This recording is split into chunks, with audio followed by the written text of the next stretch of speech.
En tan solo 3 pasos, con Sigestel autogestionas tu solicitud de forma segura y eficiente.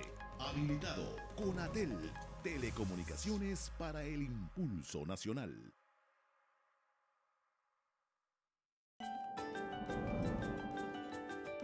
Estás viendo La Librería Mediática.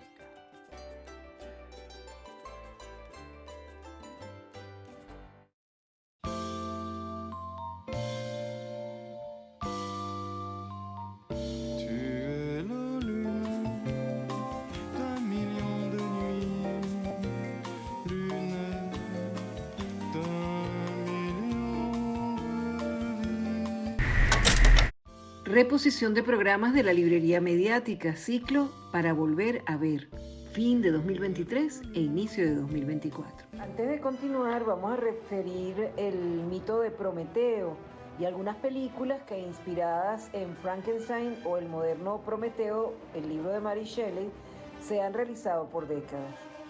El doctor Víctor Frankenstein es el protagonista de la novela, que intenta crear un ser humano con sus propios medios, pero resulta un monstruo y se le escapa de las manos.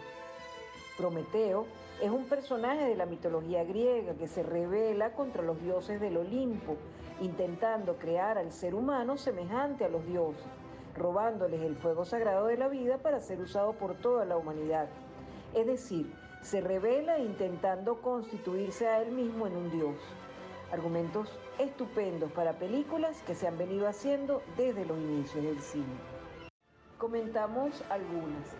Ya son clásicas las películas en blanco y negro del británico James Whale. Una protagonizada por Boris Karloff en 1931 llamada Frankenstein, el hombre que hizo un monstruo. Años después, en 1935, la otra buena película se llama La novia de Frankenstein. Ambas versiones hollywoodenses bastante simples de la novela, pero logran escenas tenebrosas y destaca en ellas la actuación de Boris Karloff, que llegó a ser un conocido actor de películas de terror. Otra película destacada, hecha 60 años después, es Frankenstein de Mary Shelley, del director británico Kenneth Branagh, de 1994, que también la protagonizó haciendo el papel del Dr. Víctor Frankenstein, y Robert De Niro personificaba al monstruo. Hemos usado para este micro unos segundos de la banda sonora de esta película, compuesta esta banda por Patrick Doyle. La película de Kenneth Branagh es considerada la adaptación más fiel de la novela original. Las versiones fílmicas que comentamos son dramáticas, oscuras, reflexivas, pero se han hecho decenas de películas sobre el tema. De un tema tan dramático surgió también la comicidad, con la película del humorista Mel Brooks de 1974, también considerada un clásico. Se trata de El joven Frankenstein, que parodia el libro de Mary Shelley.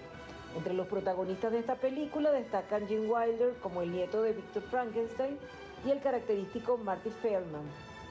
Esto de pasar del drama al humor con la novela de Shelley llega al paroxismo con una serie televisiva que vamos a comentar en la tercera parte del programa y que a más de medio siglo de su estreno se sigue viendo con gusto en cable, redes o en señal abierta en Venezuela.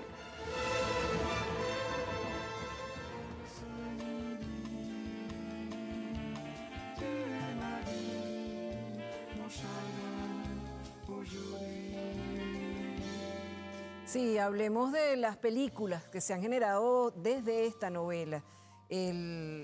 En todos los libros, en todos los libros que estudian el cine, está esa película, la versión de James Whale, la de 1931, la película de Frankenstein, su versión como una de las mejores logradas en el cine de horror.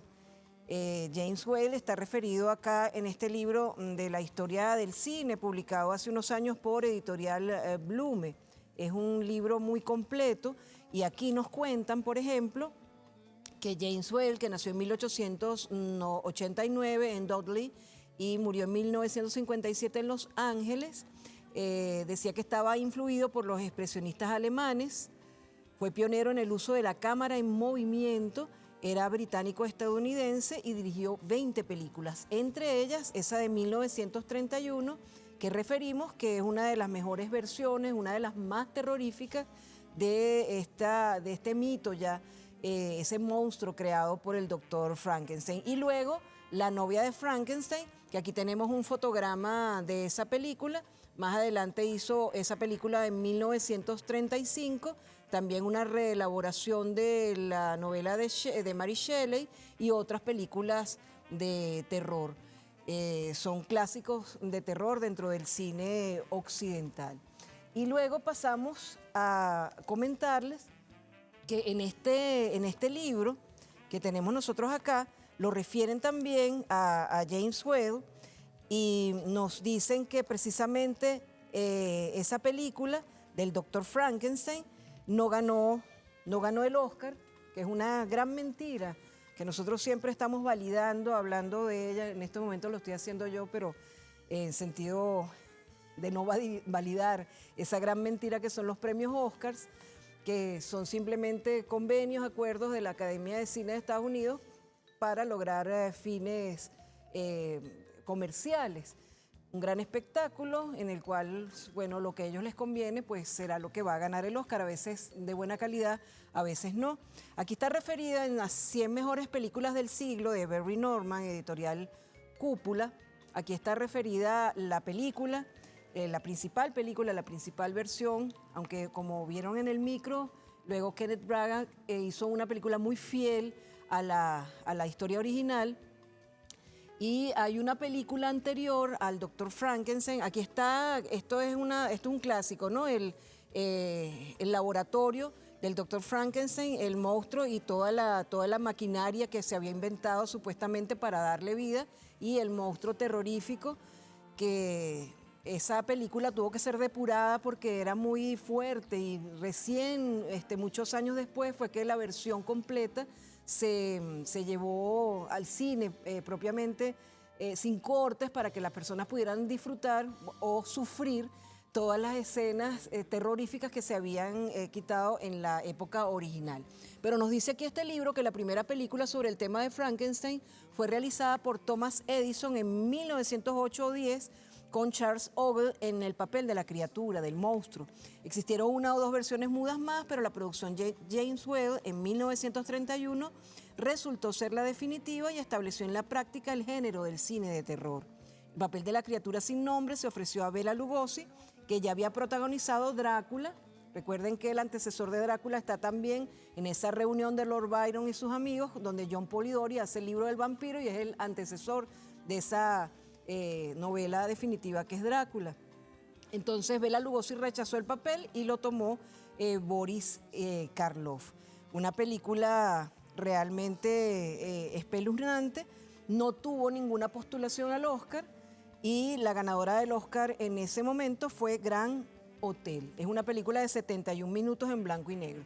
¿Por qué refiero a esto de los Oscars? Porque este año precisamente, aunque no tiene nada que ver con el tema, o sí, porque tiene escenas terroríficas, hay una película que los premios Oscar ignoraron olímpicamente, a la cual vamos a dedicar en algún momento parte de algún otro programa. Se llama Babylon. Y es una película que fue ignorada porque presenta descarnadamente todo el horror que hay detrás de eso tan hermoso que nos presentan como Hollywood. Y lo presenta de forma tan descarnada que se generó una corriente de malas críticas contra la película para que la gente no la fuera a ver, y diciendo que era una película mal hecha, que eso no servía para nada. Yo les recomiendo que la busquen, que la vean, la están pasando en cine. Es un director francés-estadounidense el que la ha realizado, el mismo que realizó una película que se llama La La Land. Él ha hecho varias películas impresionantes, y una película ignorada por esa gran mentira que son los premios Oscar. Este tema de los monstruos, de la maldad, es un tema apasionante porque uno se siente tranquilo cuando conoce personas bondadosas, cuando está en ambientes hermosos, pero sabe también que hay maldad. Mientras preparábamos el estudio para salir en vivo hoy, escuchábamos cómo nuestros compañeros aquí en estudio, los técnicos, empezaban a ver que íbamos a hablar de Frankenstein y empezaban a recordar monstruos de la vida real, criminales, que han sido sus historias llevadas también al cine o noveladas o llevadas a la crónica periodística.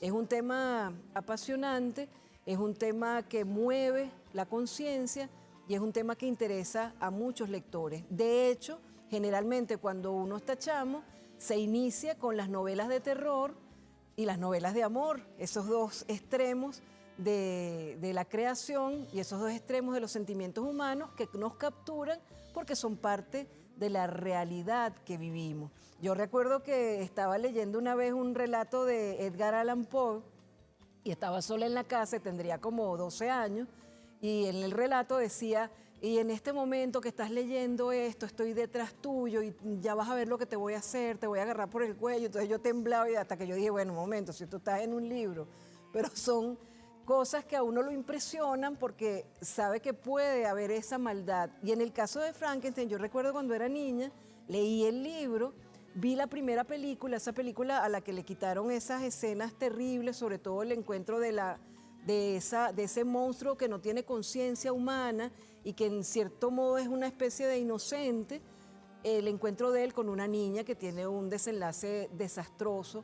Y yo sufría por ese monstruo porque yo decía, pero si él no pidió que nadie lo construyera, él es una víctima del doctor Frankenstein. Y también me impresionó cuando investigábamos todo esto para hacer el programa, todas esos enlaces con la realidad de individuos que existían y que fueron inspiradores de Mary Shelley, de edificios que existían, de sitios en los cuales ella ambienta la novela para darle mayor realismo. Y pienso también, y lo dejo aquí como una reflexión, pienso también en todos los dilemas éticos, y vuelvo a eso, repito eso, todos los dilemas éticos que la película nos plantea y ese afán del ser humano de ser el creador de otros seres humanos, de clonar seres vivos, de clonar órganos para sustituirlos por órganos naturales, esos avances de la ciencia que a uno realmente lo asustan de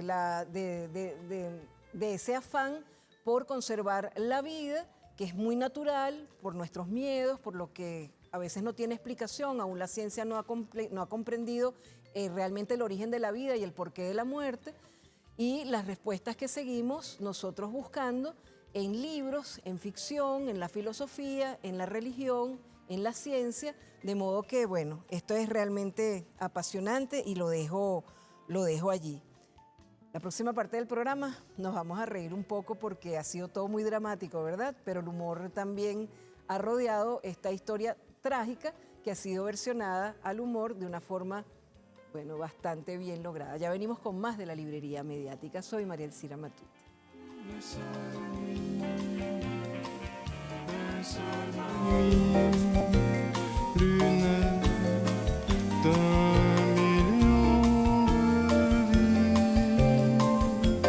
Tu es le soleil